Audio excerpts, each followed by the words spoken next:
Croeso I sianel Blaid Llwyd.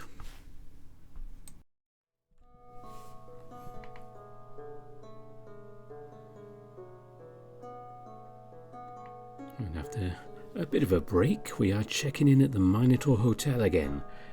And as you remember, we're almost finished with the section with Pedro and Oscar. I have to give a quick mention to ZC, who pointed out I'd forgotten to do something in that last video. So we're going to take time back and deal with that before we continue on with the story where we left it off. Okay, that's all I need to tell you what's about to go on. Well, let's get to it. Once more we made our pilgrimage to the bottom of the Hinterlands, the home of that old god, bringing our offering from most pagan ritual. As soon as I parked the car by the salt plains, we were greeted by the apparitions on the horizon. Just shadows standing atop the dunes, bearing witness. Storm trudged on towards the Tapirs' hideout, where I stayed behind to glare at them. I counted as one by one they stuck their heads out. 12. I lowered my gaze, swallowed the knife stuck in my throat and followed the bull, being followed by the shadows in turn. I treated the whole thing as a ritual in its own right, made sure I wasn't dirty myself and carried the folded pelt with all the respect and care of a relic. As I left the car, I'd thrown some paperclip fragments over my shoulder towards the gear shift and cup holders. The last thing I wanted to do was litter on this land, under the watchers' gazes. Half an hour later, we found the Tapirs' hideout. As soon as we laid eyes on it from the top of dune, I found myself pushed to the ground. Boss? Everything got dark and musty. I tried to grab for my gun, but I quickly realized the pelt was somehow covering my face and pulling me down. I heard breathing, and the whole thing squeezed me. It stuck itself to my feathers too. That's when I felt the burning. Oh, get this thing off me, it's alive! Oh man, help! As soon as the snort cut the air, the pelt went slack. I pulled it off my face without any further issues. Oh, sorry about that. I reckon it got a little overexcited. Just like me, really. Quick, hand it over. Been waiting so long to have my skin back. I was shaken out from that surprise, studying the presence of mind to not make a fuss. How fickle and dangerous gods can be in the stories, it's never a good idea to give them a reason to fuck you over. I got back to my feet, did my best to restore the pelt back to a presentable and ceremony-worthy state, and offered it to him. Kept my eyes down and gave him a half bow. I didn't know the proper rites for its culture, but I figured that would be acceptable enough as a show of respect. Your skin, sir, retreated from the old town's church. The pelt stirred again, this time stretching itself towards its owner. Meanwhile, the Tapir didn't bother with any pomp. He snatched it from my hands without a single word of gratitude. He caressed it like an old lover, and the thing almost returned the hug. But it didn't go any further than that.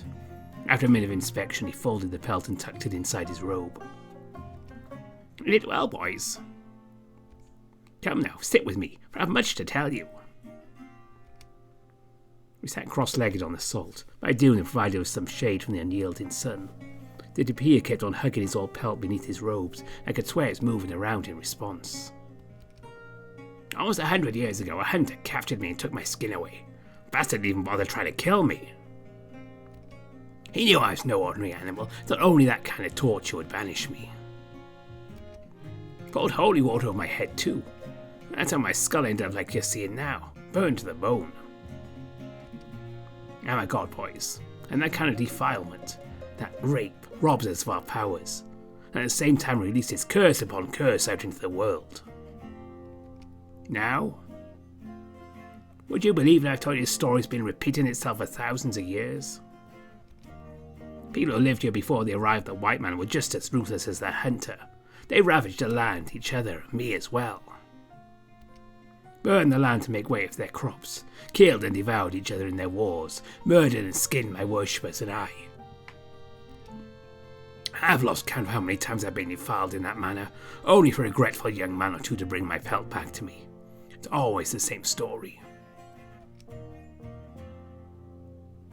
I wasn't keen on interrupting him. His silence clued me in he wanted a response. Recursion. That's what people call it nowadays. I never bothered calling it a name, so natural thing it is. I reckon you'll be well acquainted with it yourself, what with your grandfather's tale. He came to me a year or two after my worshippers were killed and told me his sob story. Back then, this ruckus got about children going missing overnight, and the colonel was keen on finding the culprit, so he put pressure on his lackeys to find something. Your dear old grandpa was told, in confidence, that my worshippers were trying to retrieve my pelt. Real sensitive matter, because the Christians used to think of me as some sort of devil. His skull rattled and a chuckle at that. Don't know how it went. I reckon he mentioned the colonel, then had all my people shot down. Oh, and the kids keep going missing this day. No one's tried doing shit about it since then either. Lila's gaze locked onto me. Even the absence of lips, eyebrows, or any other feature, the sheer hatred coming from him still clear as day. Something deep inside me yelled. It was a trap. But no amount of effort could get me to run away. My legs were stuck in place. I let the storm seem calm. Just listened to the old man's story. I couldn't gesture, speak, or even budge now. All I could do was look back at the tapir, who seemed well aware of my predicament. The folded pelt twitched under his arm. Now, you'll listen to me, boy. I'll teach you a lesson you'll never forget. What you've done today only barely scratches the surface of the debt your grandpa accrued. Truth is, there's no forgiveness for all the people who died because of him. It wasn't just my worship, as you know. That old peacock had a long and bloody trail behind him. They stopped looking why those kids had disappeared the second they got rid of their scapegoats. That's on his head, too. No wonder he got murdered in the middle of the night. Someone felt like taking revenge and went for it. Hell, I wish I was the one who'd done it. Well, I couldn't lift a stone to crush a coconut, let alone a skull. He pelt tensed every muscle it could, squeezing his side. As far as I'm concerned, your gramps will be burning in hell right about now. There's sin no man of praying and pleading can absolve, you know. Plenty of people like to think they can be forgiven because, please, I had no other choice. But he did. That fucker could have run away again and started over elsewhere. He was just too weak to do it. My vision blurred, my cheeks were damp. So, as far as I'm concerned, you only barely repaid your debt. And if you expect me to be nice and kind about it, then fuck right off. I'll never be grateful for anything ever again, especially for someone of your ilk. The only favour I'll do for you is telling you the truth. I lied. I don't know shit about the hotel you're looking for, except what your grandfather told me. So get lost and never come here again.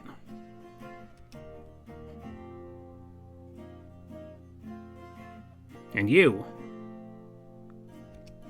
He looked over to Storm, who now seemed at least agitated by the TP's words and tone of voice. With his gaze off me, I almost bolted, almost threw up. I'll never be grateful again. But to you, I will say I'm sorry. I said this story's been happening again and again, didn't I? My worshipper's butchered, I keep being skinned alive, and then some degenerate or other trots down here to get it all fixed. Said all that blood's pooling and rotting and stinking out the place with defilement upon defilement. And every time it's happened, I've cursed the land and its people. He stepped back, almost defeated, almost nostalgic. A few thousand years ago, before humans got all fancy with their killing, people used to come down here for their salt. I still got along with them back then. I respected my tapirs, used my salt to preserve their food, and made sure they didn't get ill or anything of the sort. For a while I gave them youth. People had reached their 80s not feeling a stitch of pain in their backs, because each grain of salt had a bit of my divinity in it. You defile a god, you unleash a curse, as natural as the tide. It ain't even something I can stop once it begins. You better believe I went wild with it, boy. I've cursed this land 100 times over. I gave all the ungrateful vermin in this pit exactly what they wanted. decades now, the more you eat my salt, the more stagnant you'll become. Taking enough of it, not even death will come over for you. You can bet your sorry ass it won't be a life worth living.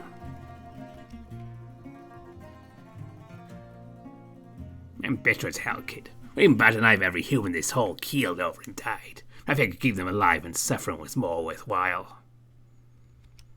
Give me the chance to make them squirm. I've unleashed that curse and 1,000 others, and I don't regret a single bit of it.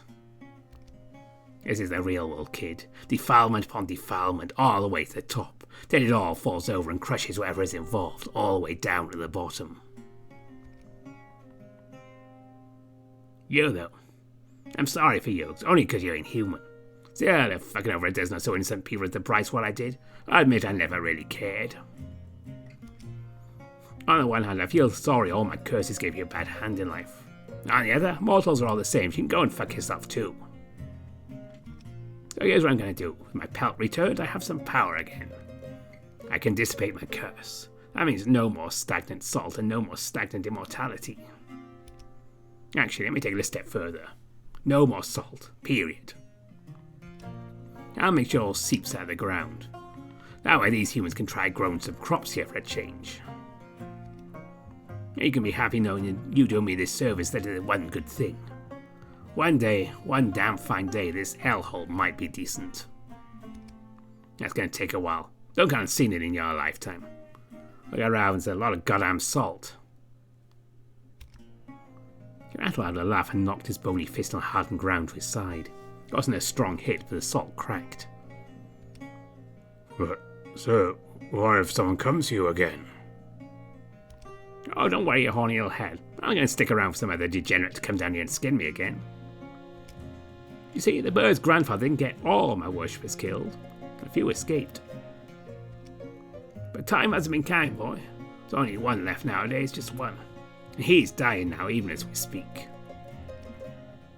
When he finally keels over, there'll be no saving what's left of my mind. I've become so much worse than you could ever imagine. His hands clenched into fists. A sigh escaped his chest, both liberated and sorrowful. Even I have my limits, you know. Now that I have my pals can restore my true form, very soon I reckon it'll be about time I kill myself and move on. Though I still have the chance to do so on my own terms. See when my body doesn't croak too soon, I'll look for him. Maybe we can even die together. So, well, I still have my mind, yeah. I won't be needing this anymore, so consider it my bequest to you. The blink of an eye, he grabbed Storm's hand and pried it open. His own bony fingers curled into a claw over it. Storm was shaking, trying and failing to speak. Just as the world around the shuttered, he closed his eyes. I didn't. I couldn't. I saw a thread of light and a curtain of crystals falling from the tapir's hand, both burning white like the sun. Left an afterimage on my eyes. Probably had done some permanent damage had the thread not dug itself into the skin of Storm's palm and disappeared. It's the very last speck of goodness I had in me, Storm. My gift, from one cursed beggar to another.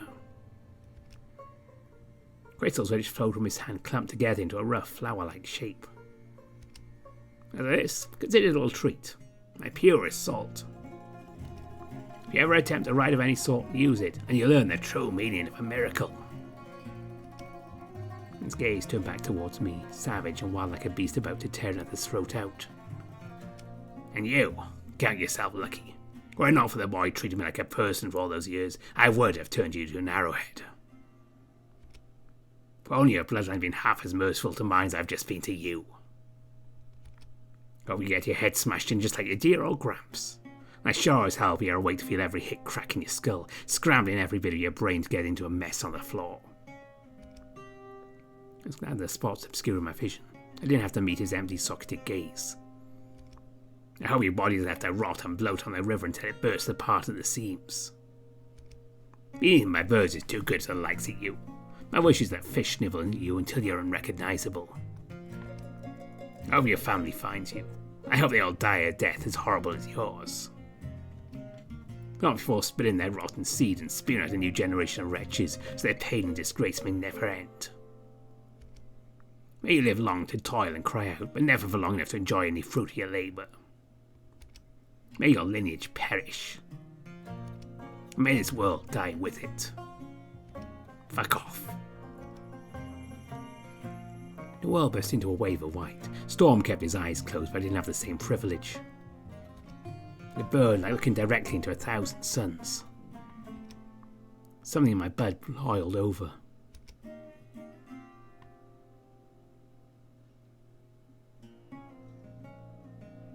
I came to a few hours later. The sun was just setting. Storm was laying on his side, just unconscious, breathing normally with no injuries. He had a solid chunk of rock salt in his hands. We didn't talk much on the trek back to the car. Felt wrong to break the silence of all the planes, even then it would interrupt some ritual. Even the 12 shadows watched our approach from among the dunes now. On some level, I was afraid of someone, or something, find us in that moment of weakness. Back in the car, Storm must have had enough energy for a conversation. So, what is this thing exactly? Assuming he wasn't lying, I wager guess it's some special kind of salt. The TP equivalent of the piece of the true cross, pretty much. They're good for cleansing impurities, on top of being great for rites. It may even have some charm properties in itself. So, I shouldn't use it on food? That would be a horrible waste. I turned on the car. So, that was weird, right? I just want to make sure this ain't part of the course in your magical adventures. It was the weirdest thing I've ever experienced in my life. Okay, cool. Just had to make sure. I'm sorry for getting you roped into this. I didn't expect to get into a mess or this dangerous. Well, that's fine. I got injured or nothing. I had the afro image squarely in the middle of my eyesight. True. Thanks for coming on this adventure with me, kid. I didn't like it one bit, but...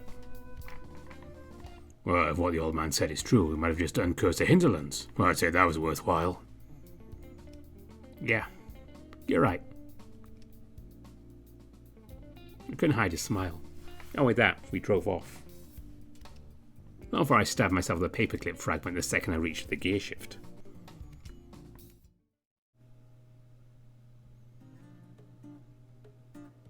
It was about 8 AM. We returned from eating some crackers in the restaurant, was ready to head out. My Storm was still in the bathroom. I could hear the shower and the cloth of his hooves on the tile floor. Oscar, I made you some coffee. Almost done? Alright, just give me a minute. I was checking on my notes when there's a knock on the door of the room. I got up to answer and was greeted by a nun. Good morning. You're the one who called about Cecino the other day, yes? Alright, there she came to help her brother, the receptionist. I hardly got a good look at her back then. Recognised her stern and dry voice. None looked much more put together than she had that morning. She's holding a brick of cheese in her arms. Yes, and how's he doing? He's okay. He didn't die thanks to you. I'm sure he would have... No, really, he could have died, and he's finally going to get himself into rehab, and I just wanted to thank you. Pay back the favour, you know? God knows he ain't gonna... I think some angelic bird came to one of you stones, save him and tell him to stop. At least it might get him coming back to church. Anyway, I brought you this to show our gratitude. She brandished a sizable mass of grease and fat and lactose, all wrapped up nice and neat in a plastic zipper bag, at me. It ain't much. Maybe a tourist would appreciate a local delicacy as a souvenir. I'd be delighted. I'm just really quite glad I could help. I put my hands on the cheese box to accept it, however she didn't let go. A free hand shot up to mine and pulled me down closer. Listen, it's the real way of paying you back for my brother. I came here to warn you. Last night, the shooter at the Colonel's mansion. It's because of an inheritance dispute, and I can tell you there are corpses. And good authorities, someone will come here soon looking for you. You ought to leave now for your own safety. When she leaned back again, she smiled at me with eyes full of anxiety. I nodded. I thank you for this. My pleasure, city boy. My father knew your grandfather, actually. They were pretty good friends. It took me a while to recognize the resemblance. I'd say come visit again sometime, but considering what's happening now, don't come back. Yeah. You be safe, and make sure that beefcake you tote around stays safe too. Oh my God, I'm sure of it. She crossed herself before saying goodbye.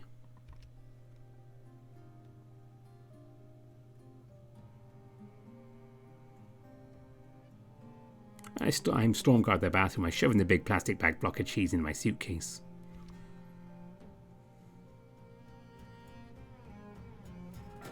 Okay, so how are we leaving? Well, but don't we have to? Not anymore, we don't. I explained the car. We need to get the fuck out of here. Something dangerous happened to the Colonels. We're heading to the city now. Oscar was stunned, but nodded. I tossed him my car keys. Just finishing gathering up our stuff and we're in the car. I'll go pay for the room and meet you there. Oscar took a deep breath, squared his shoulders and gave me another nod. I'll take this now and then do a final sweep of the room, sir. The kid damn near tore my suitcase out of my hands, perhaps over-eager or over-nervous for my lack of explanation, and stomped out through the doorway. I halted just outside her and felt around his pocket. Took something out of it, wiggled it with his fingers, and tossed a handful of little wire fragments over his left shoulder. Only then did he continue tromping off to the car.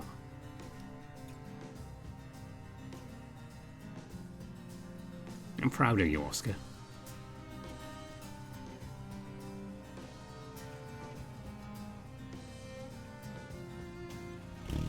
History just keeps repeating, doesn't it?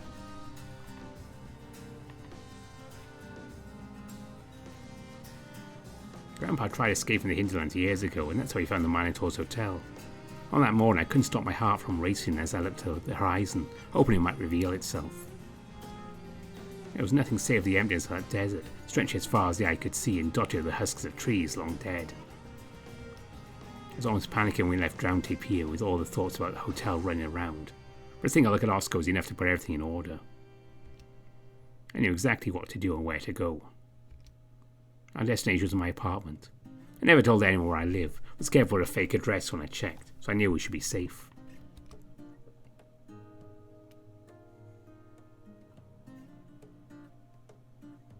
Just as we were leaving, a cloud of moths flew overhead, and that too brought me a measure of peace.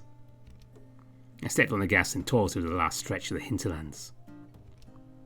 Only after I felt all its evil letting go of me did I allow myself to breathe easy. The kid took notice of it. Pedro, what's going to happen now? We're going to my place. We'll be safe there. But what about the hotel? I don't know. Our safety comes first.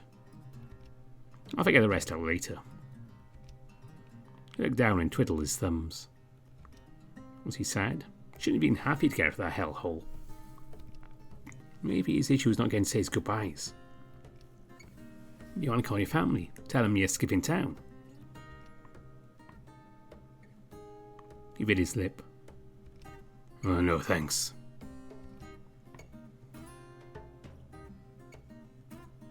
Shouldn't you tell Nini though? She might get worried. I locked my phone and handed it over to Oscar. He navigated through my contacts list and called.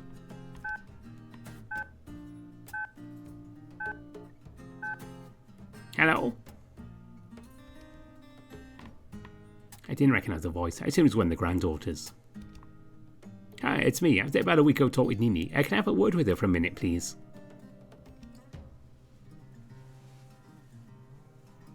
I heard some rustling. I assumed she covered the phone with her hand, and some incomprehensible muttering. Hello? Nini can't talk now. She's not well. She's having a medical emergency. She isn't being herself right now. I could barely make out her voice yelling in the background. Where's my salt? It all tastes wrong.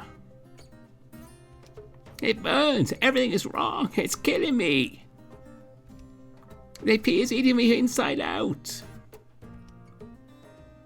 Did she just say something about her tapir? Yeah, she's been ranting about tapirs all... Oh, what's that? It's a peacock. A plate breaks and hit the floor. Wood being thrown around. The young lady's shriek, and then Nini's ragged breathing. It was you. You ruined everything. I was going to live forever, and you.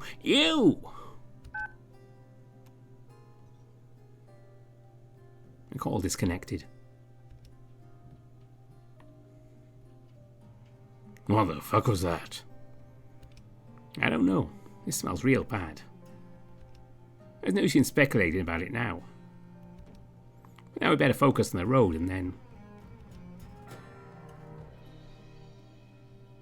And then?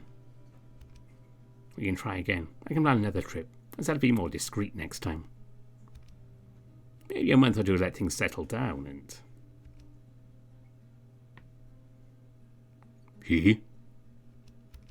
No, it isn't safe. It won't be for who knows how long. Forget about that damn hotel, you idiot. Pedro. Don't you have something better to do with your life? And then, let's just forget this whole hotel business, at least for a while. Alright, we can go look into getting to a school or a job. And a passport. But what about your inheritance? Oh, fuck it. I stepped on the gas.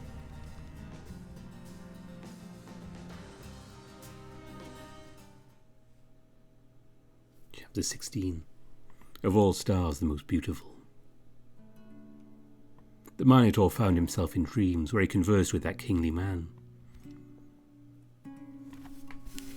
Asterion the Great, the finest host in all of mankind's history. Words far more sweet-sounding than lyre, a smile golder than gold.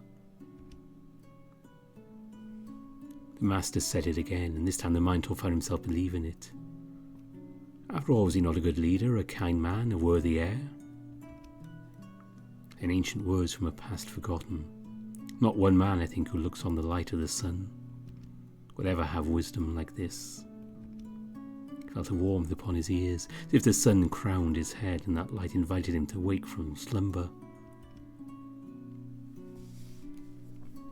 His limbs feel melted, unmanageable, sweet, bitter creatures. Never had his bones been more rested or his eyes far-seeing. And today his hooves, once dull-minded critters, sound like the chest-throbbing song of distant drums. He rises and picks his clothes for the day.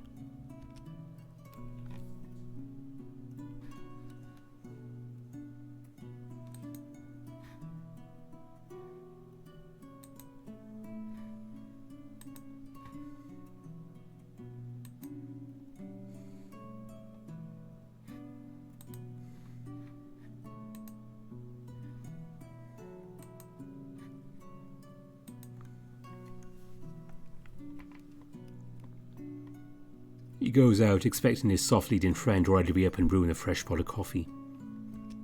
But alas, it is Sunday, and dawn barely peeks over the horizon. The hotel is engulfed in velvety silence, and the air carries the tiniest chill, just enough to make one's fur stand on end. This does nothing to reduce the Minotaur's spirits. His eyes feel different today, as if he can see and appreciate every speck of dust in the room. Asterion finds himself inhabiting a world of rich texture, where everything, even the smallest of details, has worth and substance. He looks outside, to the road that leads travellers to his hotel, and time grows still as he appreciates the power of his eternity. He even entertains a small speck of vanity, for as long as humanity exists, this land will house and nurture its lost souls. Forever, because of Leo and masters like him, and sure his reign will be exceedingly long, followed by an heir just as worthy and kind. But that is a distant thought. It fades as the Minotaur busies himself with brewing coffee for when Leo wakes up. There is still much time, an exceeding amount of it in fact. Asterion proceeds to do some minor chores around the apartment, when on the left he feels the old wanderlust kicking in. He takes his lyre to the lounge with him, where he plays and prays and sings and tends the flame of Hestia, daughter of lovely-haired Rhea. The fire dances along during the rite. What is one to do once it is done? The Minotaur sits by the fire, alone but not at all lonely. He looks out the window to the garden and violet sky, to all that overwhelming freedom outside.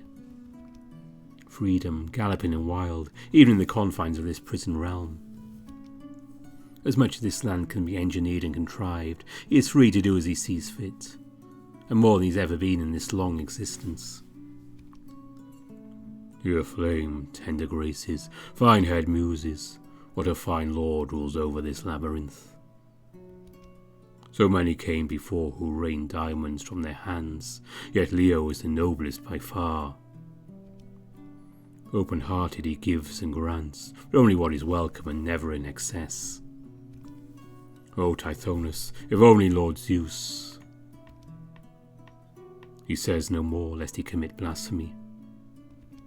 He rises, head filled with ideas about freedom, and heart jumping at the prospect of taking something for himself alone. Oh, what devious ideas, to wander without goal, to enjoy time wasted doing nothing at all. He gets giddy at the idea, till and more enticing and selfish comes. To enjoy the solitude of the hotel's highest point. He wishes to see the world, all of it. Looking at the horizon from the hotel's rooftop, strumming his finely stringed lyre, the Minotaur allows his eyes and mind to wander. There, if the Cretan prince strains his ears, he can catch distant echoes of civilization. The shrill cries of cars, the roar of factories, the hum of crowds, the crashing waves, perfect thunder cutting skies in half. Enough sound to dream about the world outside, of human cities and their inventions. But once one becomes used to those distant echoes, the rooftop provides unparalleled quietude, one so profound as to allow reminiscence about distant memories. The Minotaur strums his lyre, and he thinks back to old times of freedom, although of another kind, and of great, fair men. He remembers the underground, as deep as the sun is high. The Cretan prince could not tell how long he waited in the courthouse of Hades. Among the newly deceased, a half-bull man such as him raised no eyebrows, for its halls were populated by hybrids no less peculiar. Then he was called Asterion of Crete, and nothing else. Time rushed forward as if its latches came undone. He stood, but his knees did not crack. He walked, but his hooves made no sound. He rode to the defendant's podium, a hunk of polished stone before the judges, surrounded by 24 candles. The flames flickered inches away from his face. His eyes did not water from the smell of burning fat, nor was his fur singed. The prince's throat constricted around itself, and fire threatened to rise from his guts. His journey to the underworld was joyful. The prospect of being judged brought a grief worse than that of his first death. Nonetheless, the hybrid's gait betrayed a noble upbringing. His were step-wide shoulders, brimming with the strength of a master archer, and chest as imposing as a great shield.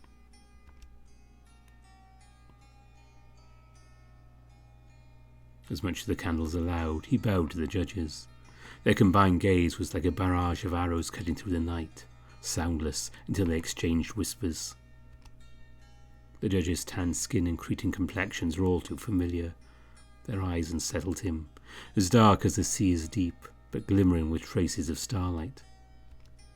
Stone-hardened faces such as theirs were hard to read. Their murmuring betrayed a measure of discomfort while assessing the Cretan prince. In his life, Asterion had grown well accustomed to such reactions. Their tone had an edge he altogether failed to recognize, as if something else about him was the source of their discomfort, not his bovine likeness. During his long wait, Asterion had learned the names of the 3 judges. They were Rhadamanthus, Minos, and Aeacus. The first broke the silence. Pasiphae's youngest. Say, do you recognize me? Speak now. What an odd inquiry of the court of Hades. The prince stuttered his reply. Your Excellency Rhadamanthus, I regret to inform you that I do not. Asterion closed his eyes and shuddered, then scratched a bothersome ring around his neck. Disgraceful. The Minotaur's unbeaten heart wrenched in his chest. His throat burned, the sear in his neck flared, his fingernails dug against the stone podium. And yet, as harrowing as that moment's suspension was, a thought half pacified him. What else could come to pass? This, too, would only be a temporary grief. Bear it, little star. You again with that wretched question. Was the firstborn's answer not enough? 'Twould be exceptional if he did know what his father is like. Indeed, but I had to ask. Oh, pardon me, boy. My comment was not directed to you. It is your father's behavior which I meant to verify. That confession should have pacified the prince's roiling guts, but mired in doubt as he was, it only raised more stomach-churning fire. He wished to ask, "What is going on? Am I not here to be judged for my deeds?" But he knew better than to interrupt his superior. He swallowed the knot growing in his throat. "It is tragic you know not of me, for I am your uncle. King Minos is mine Aeacus' brother. Half-brother. And I, young man, are your father's namesake. As you can see, our lineage commands a great deal of respect among the halls of Hades." So they thought the guards meant when they talked about the Cretan lineage. "It's tragic we come to meet under such circumstances. If only the fates had been kinder to us all." "Indeed." The judges stared at the prince's horns. Their eyes were softer than any who had ever laid on the lad. "To your generation in particular. Minos' mistakes continue to echo along the Styx." "My mistakes? Your Excellency, what are my—" "Pardon me, Your Excellency. I meant the current King of Crete, your descendant, Minos." Of course, I should have known." "Now, Your Excellencies, Asterion, we have dallied too long. Before we commence, note our brief distraction should have no effect on your trial. Your familial relation to us, however, might. If it is deemed our judgment has been somehow compromised, then we shall appoint another body of judges." "Are we understood, Asterion of Crete? Speak now." "Yes, Your Excellencies, I understand." "Let us commence then. Asterion of Crete, you stand trial in the court of Hades, wherein we shall judge your past life and deliver your sentence. You shall speak only when commanded to, a lesson you seem familiar with, if your courtly demeanour so far is any indication. When you utter a word, you shall tell no lie. To the fullest extent of your capabilities, you will answer our questions with the most precise account your soul can muster. Do you understand?" "Yes, Your Excellency." "Let us proceed then. We have been informed already of your life's rough trajectory through a variety of sources. The facts about your birth have been established by an independent and reliable source, so the matters concerning you are of public knowledge, and those too have been assessed. I shall read the narrative constructed so far. Afterwards you'll have the opportunity to correct any mistakes. Do you understand?" "Yes, Your Excellency." "Please confirm the following. You are Asterion, son of Pasiphae, and, by adoption, King Minos of Crete. Speak now." "That is correct, Your Excellency." "So you were raised in the palace of Knossos as the last-born prince of Crete. At an early age you were initiated into the divine mysteries and learned secret rites. Most notably you witnessed the mysteries of Lord Zeus, Lord Poseidon, and Lady Hestia. Is this the full truth?" "The account is correct, Your Excellency." "Then prove it. Reveal to us the mysteries of Lord Zeus." The Minotaur's eyes flashed cold and his mind became unclouded. "No. The god's mysteries were absolute. The Olympians could not allow a court to request his information. This must be a test for his faith, Asterion understood. "I cannot and shall not reveal the mysteries, Your Excellencies. My oath to the Olympian stands above all else." "Asterion of Crete, I did not ask you to show us, nor did I request an explanation. That was a command." "I shall not obey."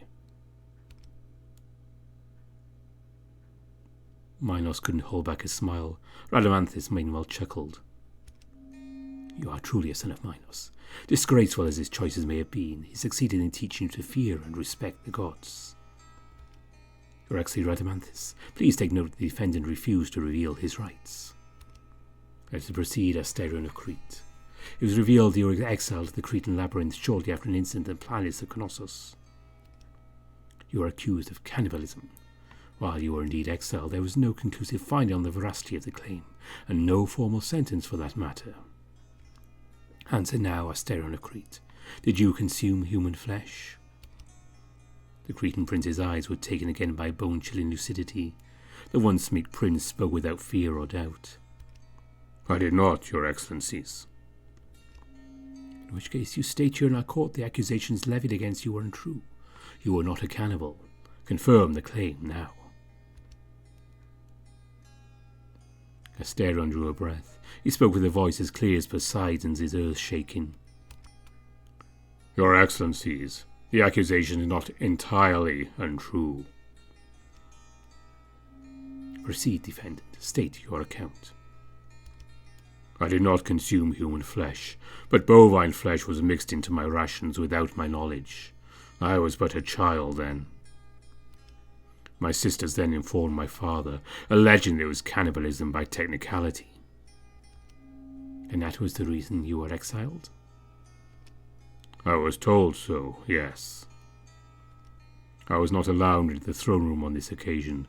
I did not watch my own trial. The judges looked to each other, then leaned in to exchange whispers. The courtroom stood still, afraid of what could be so important as to compromise their protocol. When they returned their gazes to the prince, Judge Minos' voice thundered across the court. Asterion of Crete, are you aware that your father King Minos of Crete descends from Lord Zeus himself? It is customary for the Cretan queen to bear a son from the Olympians. I am aware of that fact, yes. Are you informed of the details of your father's conception? I am afraid not, your excellencies. I cannot recall being given this information. The Olympian takes the shape of a bull. Your father, King Minos, is as much a hybrid as you are. This, young man, is a long-standing tradition dating back to the very founding of Crete. The king performs a sacrifice of his own blood, from which an aspect of an Olympian is summoned, always under the guise of a bull. The mortal and the divine mix together, blood and ichor. The queen then is blessed with a special child. No, Asterion did not know that, and it broke the hardness of his gaze. The prince could not stop himself from thinking back to his father, back when his horns started growing, the disgust in his eyes. Why? If it was true, then why was his father a human and he a monstrosity? Yet another part of his mind was overtaken by warmth as sudden as a lion's jaws. The judges had dark, starry eyes, bull eyes. I sat once upon your father's throne, boy. I know for a fact that Cretan royalty is no stranger to beef. Why would we raise so much cattle, eh? Do not bother answering that question, it was rhetorical. You see, we have a grave contradiction here. If your father deemed you a cannibal for consuming beef, then he, too, would be one. We are left with only a few possibilities, Asterion of Crete. If you do not consume human flesh, then your father, King Minos, is damned. When his time comes, he shall be deemed the cannibal he accused you to be. If, however, you did take another man's flesh, your father is saved. You, in turn, shall face a most wretched fate. You are asking me to damn my father. Yes. The courtroom stood in awe as the hybrid prince shook away all doubt from his countenance. He let out a snort, ground a hoof on the floor, let out another earth-shaking bellow. Your Excellency, I cannot bear that yoke. Twice already you have asked me to perform an impossible and disgraceful task. I cannot, shall not curse my father, much like I did not reveal the mysteries of Lord Zeus Olympios. I shall stand by the truth I was made aware of. I was tricked in consuming beef, and shortly thereafter was sent into exile. That I can swear upon. But beyond that, I can only say the full truth is greater. It is not either him or I who must be damned. It is neither. If still you'd insist on extracting an account from me on this matter, then here is what I can state. My father, in his own words, never branded me a cannibal. That was my sister's allegation. King Minos of Crete must have had his reasons for my exile. The truth is elsewhere, your excellency. For a son to perish for his father was deemed then a disgraceful tragedy. If one to hear the prince's words, they'd be left with no doubt that his fate, regretful as it was, held no dishonour. The courtroom of Hades, the very stone it was carved from, shuddered in satisfaction. Judge Minos meanwhile chuckled. By all accounts you're described as meek, Asterion of Crete. We expect you to be a snivelling and disciplined man-child. But it is clear you had a most noble upbringing. There may still be hope for your father. You raised 2 respectful sons. One can dream he shall atone for his misdeeds against the gods before his time comes. True, Asterion muttered. So he... Let us proceed to the next topic. In your exile you were tasked with maintaining a temple to Lady Hestia and protecting a sacred relic. Is this information correct? It is, your excellencies. And that is where you met your end, correct? Indeed. Very well. Now, Asterion of Crete, for the questions I am about to ask I must reinforce a lesson you are acquainted with. That is to say, shall not utter a single word more than what is strictly necessary to answer our inquiry. Are we understood? The Cretan prince nodded. Is the name Laomedon familiar? Asterion drew a breath. Hummingbirds pecked his skull, raising each strand of fur. Yes. Did the one known as Laomedon enter the Cretan labyrinth? Yes. He bit his cheek, hard enough to draw blood, and yet none came. What is your relation with him? He was my guest. His legs shook. The blink of an eye felt roiling fire in his stomach, and the all-consuming heat was increased tenfold by the next question. If he were to offer an account of the events surrounding his stay, would you say it is potentially trustworthy? This would be his second death, the prince knew. Again he laid his neck on the basin and waited for the axe. Yes. Would you say that you failed your duty regarding the temple and its artifact? Yes. Very well, then our initial assessment is correct. Asterion of Crete, henceforth all matters surrounding the individual known as Laomedon shall be expunged from the records. You are hereby forbidden from divulging any and all information regarding these events, with the sole exception that you failed your duty to the temple and its relic. Are we understood? Yes, your excellencies. Rest assured that whatever misdeeds you may have committed which are related to the expunged matter are, too, disregarded. Incidentally, this tilts the scale in your favour. Rest assured this order was not of our own doing. It came from above. From the jaws of damnation you have been snatched, and are to be given another chance, Prince of Crete. Asterion drew a breath. His hands tightened their grip on the podium to compensate for his fading legs. Yes, your excellency.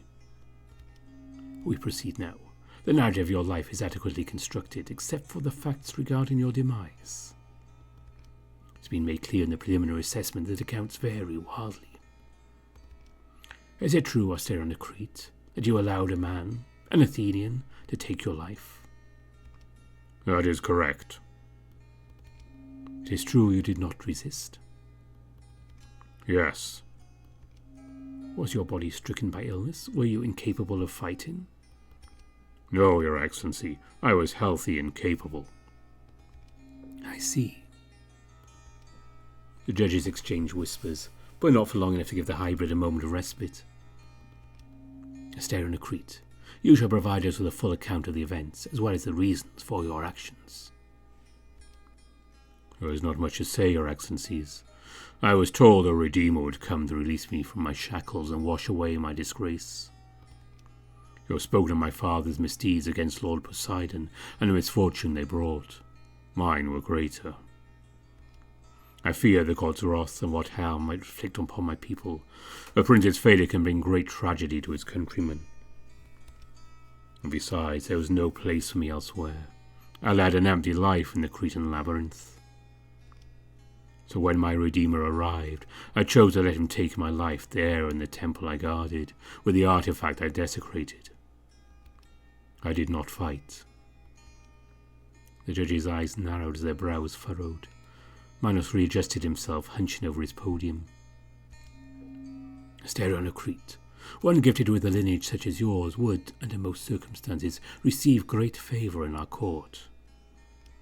The fields of Elysium await one of such noble ichor, and up to this point you had given us little reason to think otherwise. However, cowardice is an unforgivable defect, one which by our customary law should be punished with nothing short of sentencing you to the depths of Tartarus. Mortals are destined to sweat and toil until the natural severance of their life threads as appointed by the fates. We are meant to work and build so the ones that come may benefit, and you had much to build still. Thus your ignoble death is twice cursed, for the disobedience of natural order, the disregard of Linge's gift, and your disrespect of future generations. Your failure towards your duty, I should add, by itself would be reason enough to condemn you to Tartarus, regardless of your otherwise dignified attitude in our court. Asterion of Crete, as far as your cause of death is concerned, you have given us no reason to deny your most terrible sentencing on the grounds of cowardice. Yours is a precarious situation. The ring around the prince's neck flared. He drew a breath, but the fire strangled him. Before we proceed, however, there is one matter which must be addressed. There was a request regarding you in particular. A hero from Elysium demanded the right to be orator. Is the name Androgeos familiar to you? Speak now. It was beyond familiar. His oldest brother's name, tallest amongst his siblings, who taught him archery and held his hand while they crossed fields of crocus. Androgeos, who lifted and carried him every day until the hybrids exiled to the labyrinth. Precious Androgeos, a name so dear it got caught in his throat and swelled into a knot, but not before crawling up to his eyes. Yes, he was my brother. Then no introductions are necessary. Will you take him as your defender? The notion his brother might be so close robbed the prince of his words. By the Olympian's mercy he had enough presence of mind to nod. Very well. Androgeos, you may take your place.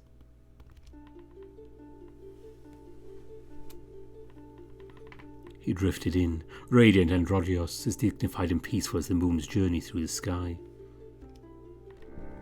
His far-shooting gaze locked onto his little brother, and Asterion understood why one could see in the dark underworld. Magnificent souls such as his shone with fragments of the sun. Thank you, your excellencies. And hello, little star. Androgeos, the brother who never returned from crossing the sea, grievously murdered in the flowering of his youth. The firstborn, much like all older brothers, he preceded the world. His name existed before letters and words, sound and language created in accordance with his voice. His words and deeds were the right ones, as correct as anything could ever be, and all else was judged in comparison to how it fared against him. The brother whose passing broke everything. The line of succession, the family, the people's hope, Asterion's eyes. Lifeless Androgeos, burned to ash far away from home and carried to his place of rest by the Styx. And at last, they were just a few feet apart. Androgeos, you... In life, Asterion knew not the boldness to hug without permission, but in death that desire was overwhelming.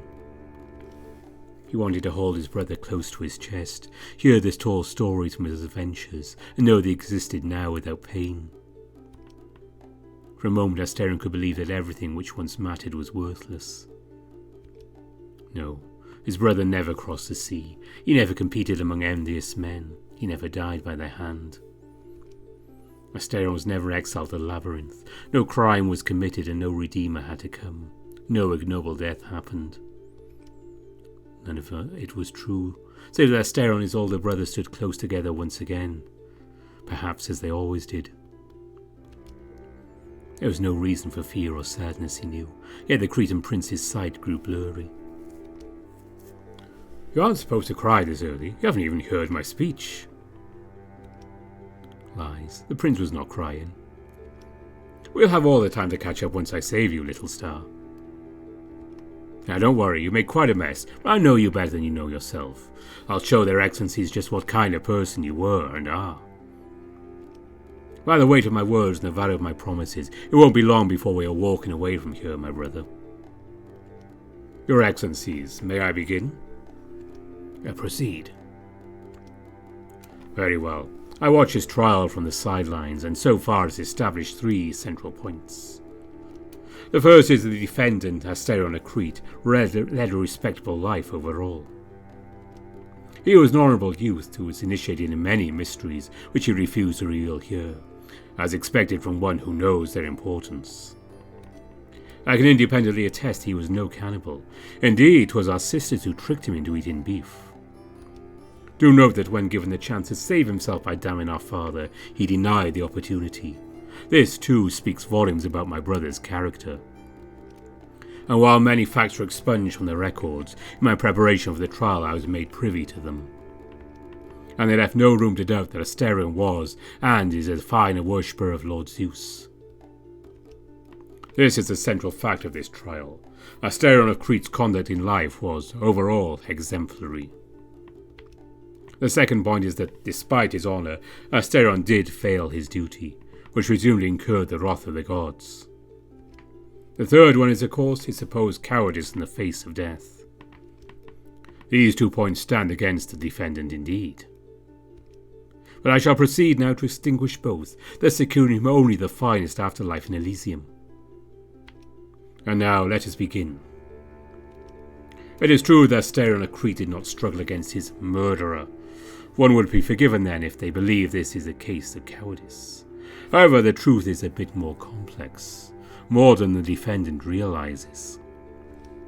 In the name of the fairness which your excellencies are renowned, we must appreciate the context of the defendant's life.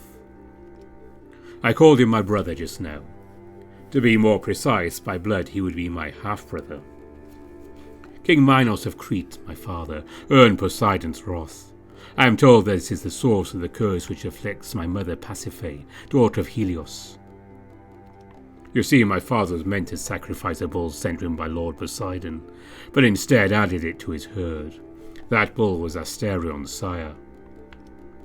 Your excellencies, my brother is evidently half-bull, as you are and as is the lineage of Crete's rulers, and his death occurred in the temple at the heart of the island. So far, the defendant's conception, his failure to his duty, and his specific demise have been regarded as isolated affairs, but I tell you now they are all connected. The truth of the matter is that Asterion, Prince of Crete, was born with a heavy yoke upon his back. The tragedy of his life was caused by our father's mistake. And to add insult to injury, the defendant indeed failed the gods.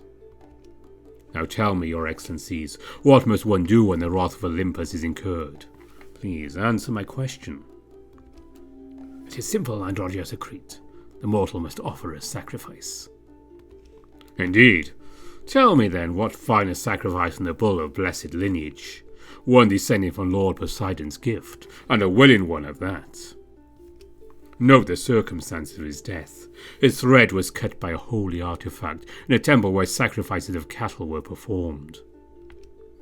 There was no cowardice on his part. Indeed, he faced his death with the bravery of a warrior and a holy man put together. His blood spilled to the gods, as his sire's was meant to be since the very beginning. My brother's death was not ignoble. It was an honourable tribute to the gods. Twice blessed, in fact, for in death did he repay our father's debt. All I have said, however, hinges upon an admittedly dubious point. Was my brother's death accepted as a sacrifice to the gods? With the aid of the oracles of Elysium, and at no small price I might add, this question has been answered, your excellencies. As of just a few hours ago, it became a matter of public record, written, signed, and notarized by the house of Lord Hades himself. that the debts accrued by Prince Asterion and the royal lineage of Crete, including the current King Minos, have been pardoned by Olympus as a direct consequence of the self-sacrifice performed by the demigod Asterion. The courthouse itself shuddered at the prince's words. This leads us back to the second and third points I raised. According to the narrative I have proven, Asterion cannot be deemed a coward who allowed himself to be murdered because his cause of death is ritual self-sacrifice. And regarding his failure of duty, we have just proven that this debt has been willfully repaid and so should not be counted against him in this trial. Which brings us back to the central point I outlined. So far this trial has only proven one useful piece of information about the defendant. He led an exemplary life. Sentencing Asterion of Crete to Tartarus would be an unforgivable injustice, Your Excellencies. His fate, per the Olympian's decision, must be a blessed one. Aeacus and Rhadamanthus leaned towards each other and exchanged whispers, but Minos wasted no time. He smiled and clapped. "A fine display of oratorical skill, Your Majesty. My fellow judges, what say you?" "His logic is sound, Your Excellency." "Indeed, and the courtroom assistant is signaling the House of Hades has indeed notarized what Androgeos alleges." "Very well then, Asterion of Crete. It is true King Minos of Crete was meant to deliver a sacrifice to Lord Poseidon, that of the bull sent by the god himself. Your mere existence is the result of your father's failure, and all disgrace which followed, including your fate, comes as a byproduct of his greed. By that argument, your failures are no greater than your father's. And yet, your sacrifice may indeed be mightier than his crime. Make no mistake, you have brought disgrace. Man is not meant to relinquish the spirit of his life without a fight. But your death should bring an end to what would have been a disgraceful affair, which could have spanned many generations to come. Lord Poseidon's thirst is quenched, and, if only by a small margin, your balance in life might have been blessed after all.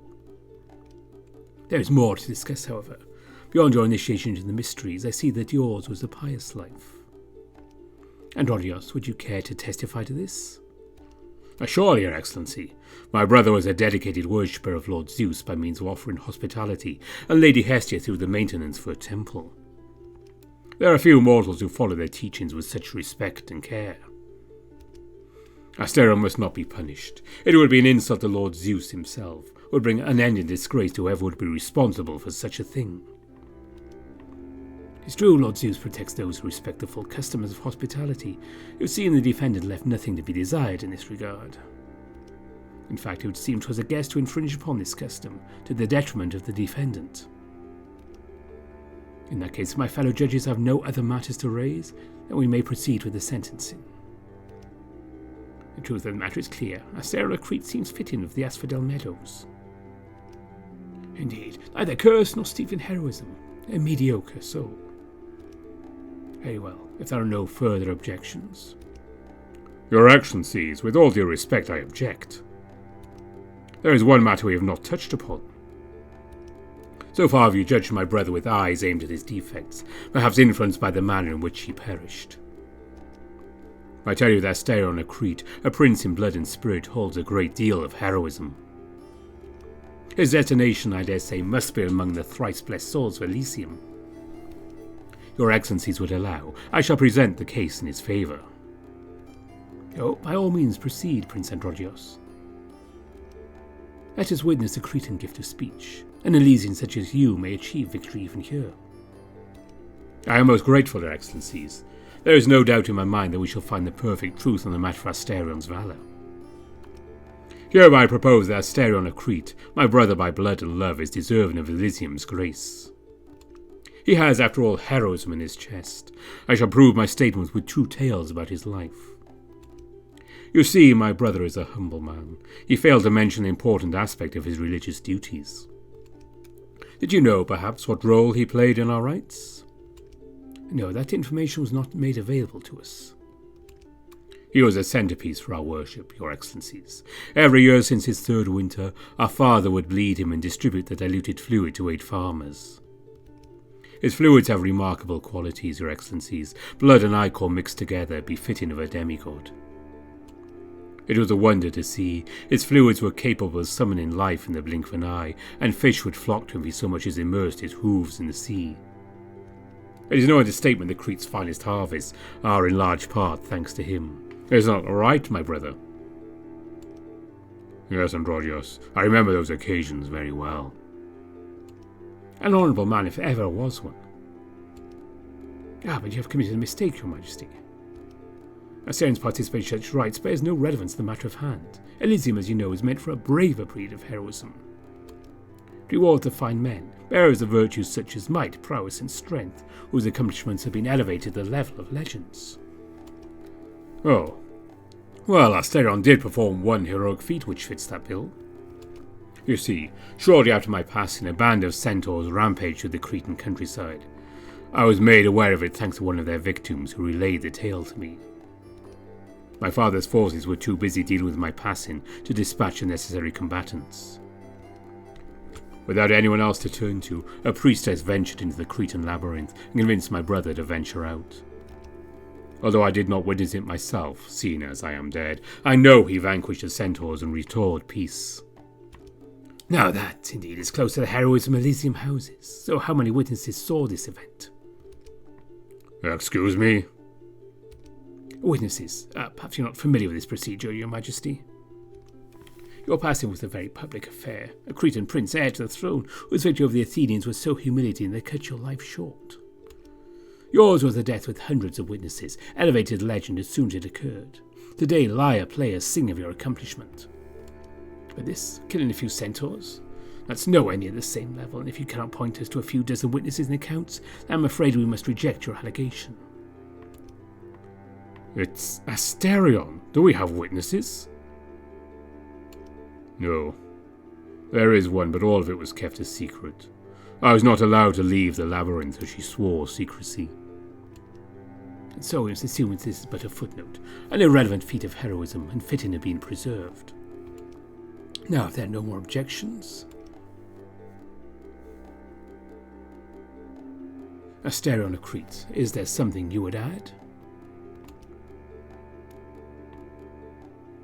Your Excellencies, Judges Minos, Rhadamanthus, and Aeacus, it has been an honour learning of our lineage in your presence. Despite the complexity of my circumstances and the difficulty of this trial, I am happy knowing that my self-sacrifice has been accepted, and that Father's actions have been forgiven, that no misfortune will fall on our countrymen. And Androgeos, my brother, thank you. Judge Minos' stony features came undone, like a rock wall consumed by the sea. Asterion of Crete, it is not often we receive a soul with a history comparable to yours. 'Tis tragic your passing came so early. That I must stress, and with such an entanglement of complicating factors. And yet I must tell you the Asphodel Meadows are not an unpleasant home, and it is my hope that you will find there more peace than you enjoyed in life. For one such as you, mediocrity, the life of a true commoner, might be a blessing. Yes, Your Excellency. Asterion of Crete, in the name of Lord Hades, Master of Good Counsel, hereby you are cleared of all charges and sentenced to the Asphodel Meadows, where you shall experience a mediocre eternity, devoid of pain but not of work and toil, free of both indignity and glory. Court is adjourned.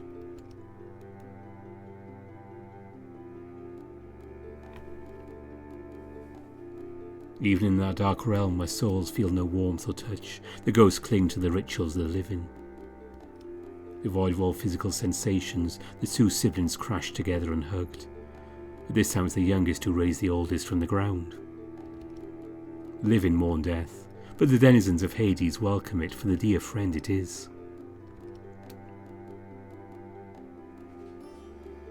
I'm so sorry, Asterion. I couldn't do it. I wasn't good enough to convince them. Sorry? Without you, they would have sent me to Tartarus. Your honey tongue saved me. I could not have asked Lord Zeus for greater help. If anything, it is I who should apologize for... No, strike that from your mind. What's done is done. Let's not... We shall speak of this matter only once, you hear me? Now and never more. It lasted only the blink of an eye. The Cretan prince felt once more like a child being scolded in the palace for breaking a pot. No, you shouldn't have let it happen. That I say with no doubt in my heart. Indeed, life is a gift to be kept until its natural end. It was fortunate Olympus saw your death as an offering, more so that I learned of it in time when it washed our father's debt away. If such an early death ever was thrice blessed, it was yours. But any number of blessings, even as numerous as the stars in the sky, are not enough to lay down one's life. Beyond that, his misdeeds were not yours to bear, no matter how much he tried to impose it. And his curse did not only affect him, Androdius. It harmed our mother and our countrymen, didn't it? Could it be the mom? I don't know. It is true his actions harmed others. I am a prince as much as you. We both know it is acceptable to die for our subjects. Indeed, if only that was your intention, Asterion. Let's push away all these legal arguments. Tell me the truth. Why did you do it? Why did the Athenian take your life? I was alone, Androdius. I was abandoned there. Would there ever be an end to it? I waited and waited, but father never came. I thought it would last forever. Then the expunged matter happened. I failed and then was told a redeemer would come. I thought it a prophecy, as if the man spoke the fate's words. And indeed, someone did come, the Athenian, and he could. He had divine ichor in him, so it came to pass. I can't say I'm surprised. You're always so reserved. A part of me hoped you, among all of us, would fare the best in the labyrinth. At least long enough for me to convince father to change his mind. But he was immovable, my time was cut short. No, Asterion, I must say I am sorry once more. I failed to stop father from sending you to the labyrinth, and then failed to change his mind.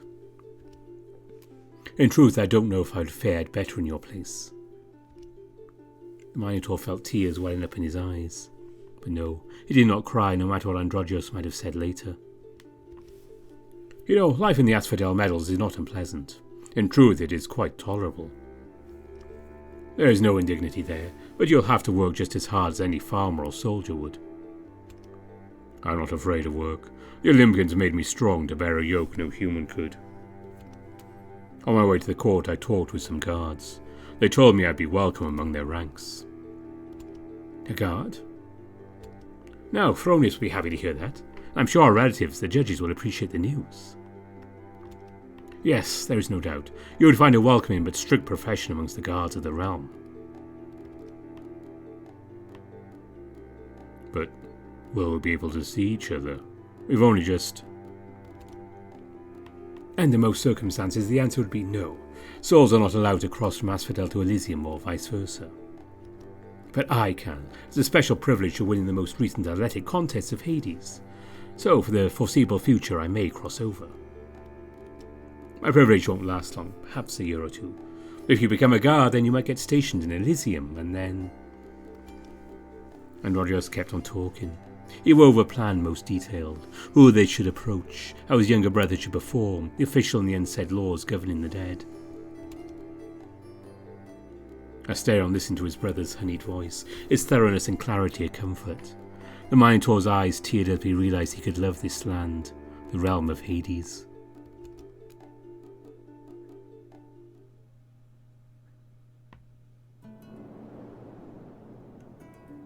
No, time has not dulled the memory of family, feels as alive the stars are bright in this lonesome desert. All those amazing men spread over the centuries, Androdius, Asterion's brother by blood, and Phronios, his bodyguard and sibling in all but name. Those he knew in life, but so many came afterwards, Geryon in Hades, the cousin with whom he shared a home. And centuries later, the string of masters who allowed the Minotaur to build his hotel. Those great men of old, all of them aged like fine wine in Asterion's memory. Hadn't he worshipped the ground they walked on? And yet few were ever kind, few were still called the hybrid a friend. Joseph the Merciful, first to release him from his tortures, did so for his religious reasons. Never did he nurture affection for Asterion. Jean-Marie was a fine leader of the hotel. Under his rule the Minotaur was well and truly a servant, taught to obey and execute his orders without deviation or creativity. Few masters were ever as gentle or friendly. They allowed the Minotaur to carry on the mission he chose. And for that he cherished them. So many lords over the centuries, terrible and great, skillful and incompetent. Yet none like Leo. The prince strums the lyre close to his chest. The rumble brings a shiver to his spine and makes his furs stand on end. With rough callous fingertips, he grazes each string and hums his sweet bitter lyrics to that old song. The knot swells in his throat.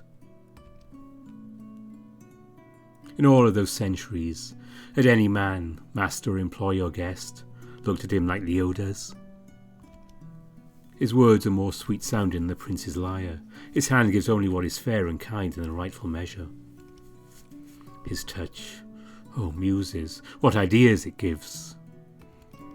The Minotaur breathes deep to calm the burn in his cheeks. He looks down to the lyre and plucks the string to follow each syllable. The man who is beautiful to see, but a good man will at once also beautiful be. The prince stops, ponders his own predicament. You fool, here you are like a boy. He does not finish the thought. Instead a giggle comes, followed by an unbearable heat rising from his back to his chest, and up to his cheeks and scalp. A laugh so wide it makes one forget all that mess with that stale valley and the gods. And what causes it? Oh, the blushing prince knows why, but to admit it would be so shameful. Amidst his smiling, he tells himself, "Oh, you fool, still that calf in your heart, he dreams too much." He snorts, blinks, and a poem comes.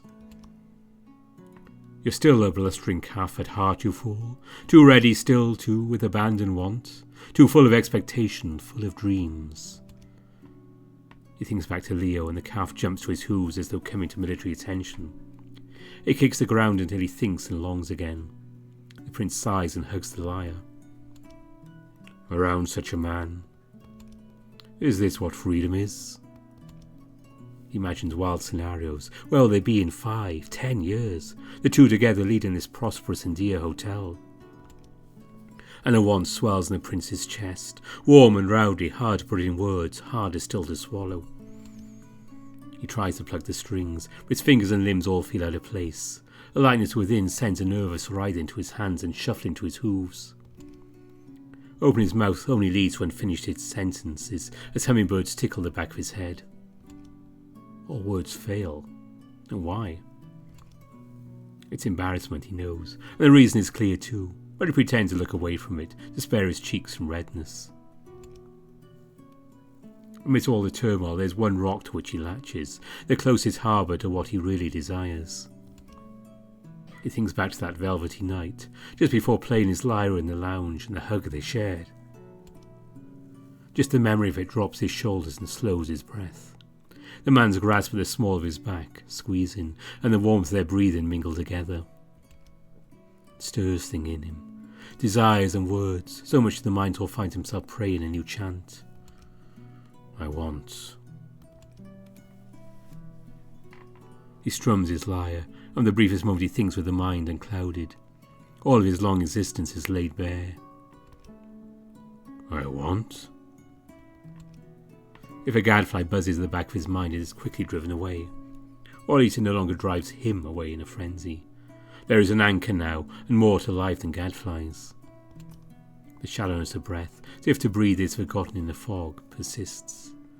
However, the first time in a long time, the bull feels he can see a way out of such mires of thought and unthought. He was once afraid of Leo, wasn't he? Feels like so long ago that he opened the door to the cold room. Wasn't he suspicious of this new master's desires and of mankind's unsightly wants? But all of it feels absurd now. Didn't Leo tend the weakened Minotaur and bless him with the laurel wreath? And that night when they went out to stargaze, what ideas the man instilled in him. To think he, Asterion, could ever be amazing, let alone worthy of wanting. At 12, his cheeks so flushed it burned. Leo's gentleness was much like that of Androgeos and Phronios. The Minotaur should have known earlier to trust him. That letter from Clement. What a silly waste of time. Why had he ever been afraid with Leo by his side? All these diversions buzzed into the back of his mind. The Minotaur swatted them all away. All that was left was the horizon ahead, the beautiful blue covering the stars beyond.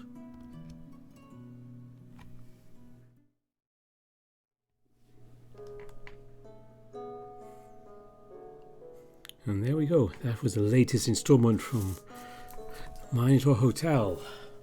So, what will Oscar and Pedro get up to? What's Asterion going to head to after that thoughts back into Hades? Well, we'll find out the next time we do this series. Hopefully it won't be as long a gap as last time. I hope you enjoyed it. And always thanks to all my patrons and donors on Ko-fi. You are very much appreciated.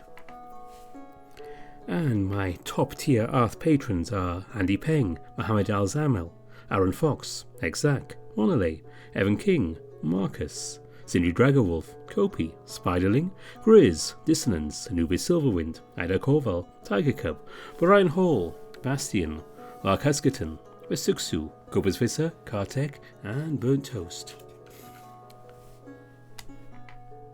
And if you want to support me, the Patreon links and Ko-fi are just down in the description. But don't feel obliged to, as long as you're watching these things and enjoying them. That's the most important. We'll be taking the next week off, so next weekend, as I record this, we'll be heading back to see what's going on in Hector's life.